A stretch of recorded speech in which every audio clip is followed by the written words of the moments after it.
vamos começar agora o apêndice, que fala sobre dízimas periódicas. Há frações que não possuem representações decimais exatas. Por exemplo, 1/3 é igual a 0,333 infinitamente, repetindo esse 3. Da mesma forma acontece o 5/6, repetindo também o 3. Alguns numerais decimais em que a repetição periódica é infinita de um ou mais algarismos, dá-se o nome de numerais decimais periódicos ou dízimas periódicas. São elas, né? Essas frações que tem sempre número que se repete, o período que a gente chama. O período aqui é o 3 e o período aqui também é o 3. Numa dízima periódica, o algarismo ou algarismos que se repetem infinitamente constituem um período. Neste caso, é o 3 e aqui em cima também é o 3, porque são eles que se repetem. As dízimas também se classificam em dízimas simples e dízimas periódicas compostas. Eu exemplifiquei os dois casos. Vamos lá. No caso de dízima simples. O que é uma dízima simples? É quando entre a vírgula e o período não há nenhum número, ou seja, logo depois da vírgula vem o período. Por exemplo, 0,555, perceba que o 5 já começa a se repetir depois da vírgula. Aqui da mesma forma, o 3 começa a se repetir depois da vírgula e o 12 começa a se repetir depois da vírgula. São as chamadas dízimas periódicas simples. As dízimas periódicas compostas acontece o contrário. Depois da vírgula ainda há algum número para depois começar o período. Aqui, por exemplo, depois da vírgula tem o 0 e só depois que o 2 começa a se repetir. Aqui é o 15, que é a parte não periódica, depois começa o período 4. E aqui é o 1, que fica entre a vírgula e o 23, 23, 23, que repete infinitamente. Observação. Consideramos parte não periódica de uma dízima o termo situado entre a vírgula e o período. Portanto, excluímos da parte não periódica o inteiro, o número que fica à esquerda da vírgula. Aqui você tem que entender três coisas. O que é o período, o que é a parte não periódica e também o que é o inteiro, o que eu não falei, mas que eu vou falar agora. O inteiro, pessoal, é o número que fica antes da vírgula. Por exemplo, aqui é o 0. Por exemplo, aqui é o 2. Aqui é o 1. Segunda coisa, o período. O período é a parte que se repete infinitamente. Aqui é o 5, aqui é o 2, aqui é o 23 e aqui é o 12. E você também tem que entender o que é a parte não periódica. A parte não periódica é o número que fica entre a vírgula e o período. No caso de dízima simples, não há parte não periódica, mas em dízima composta sempre há. Né? Então aqui é o 0, aqui é o 15 e aqui é o 1. Aqui eu botei alguns exemplos de representações.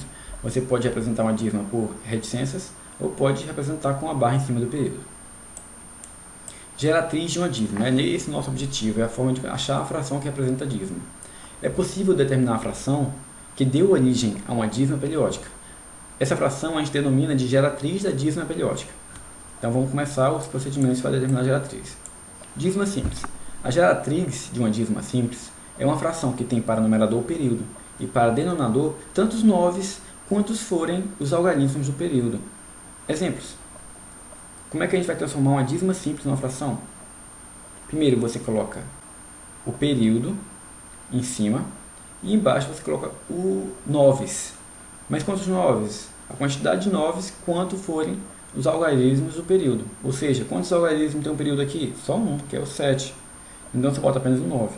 No caso de baixo, o período, que é 23, tem 2 algarismos. Por isso você coloca 2 novos embaixo. Quando há um número inteiro, quando há um inteiro na dízima, você apenas adiciona. É o caso daqui de baixo. Quem é o período? Não é 65? Então você bota 65 na fração. Quantos algarismos tem o período? 2. Então você coloca 2 novos embaixo. E, fora isso, você soma um inteiro que se localiza antes da vírgula. No caso aqui em cima, como era 0 e 0, não foi necessário somar. Dízima composta. Aqui eu coloquei uma fórmula geral para você achar a fração geratriz de uma dízima composta. Ele é um inteiro, mais, nessa fração você coloca parte não periódica com o período, menos a parte não periódica. E embaixo você coloca n noves, sendo que esse n é quantos forem os algarismos do período. E bota m zeros, sendo que esse m é quantos forem os algarismos da parte não periódica. Vamos exemplificar para ficar mais fácil? 0,1, 25, 25, 25. Vamos lá. Quem é um inteiro? É 0, então nem coloquei aqui. Quem é a parte não periódica com o período? A parte não periódica é 1. O período é 25. Então a parte não periódica com o período é 125. Quem é a parte não periódica? É o número que fica entre a vírgula e o período. É só o 1. Então fica 125 menos 1. Embaixo vai ser quantos 9? Vai ser quantos 9 forem os algarismos do período. O período tem apenas 2 algarismos. Então eu vou botar 2 9. A parte não periódica tem apenas um algarismo. Então eu boto apenas um 0. Então aqui a gente achou a fração geratriz. O mesmo exemplo aqui embaixo. Quem é a parte inteira é 0.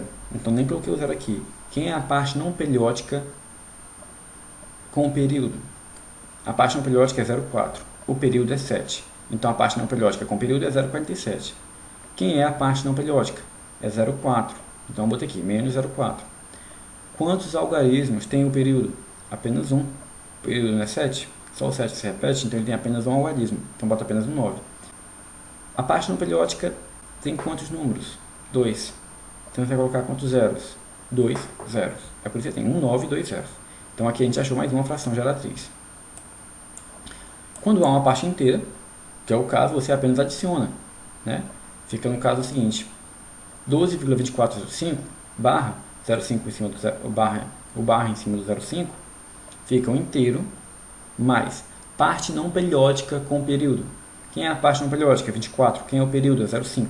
Então você bota 24,05 menos a parte não periódica, 24. Embaixo eu vou colocar 2 noves. Por quê? Porque o período só tem 2 algarismos. E botar apenas 2 zeros. Por quê? Porque a parte não periódica tem apenas 2 algarismos. Então pronto. Aqui a gente achou a fração geratriz de uma dízima. Pessoal, obrigado. E terminamos agora a última aula. E até a próxima.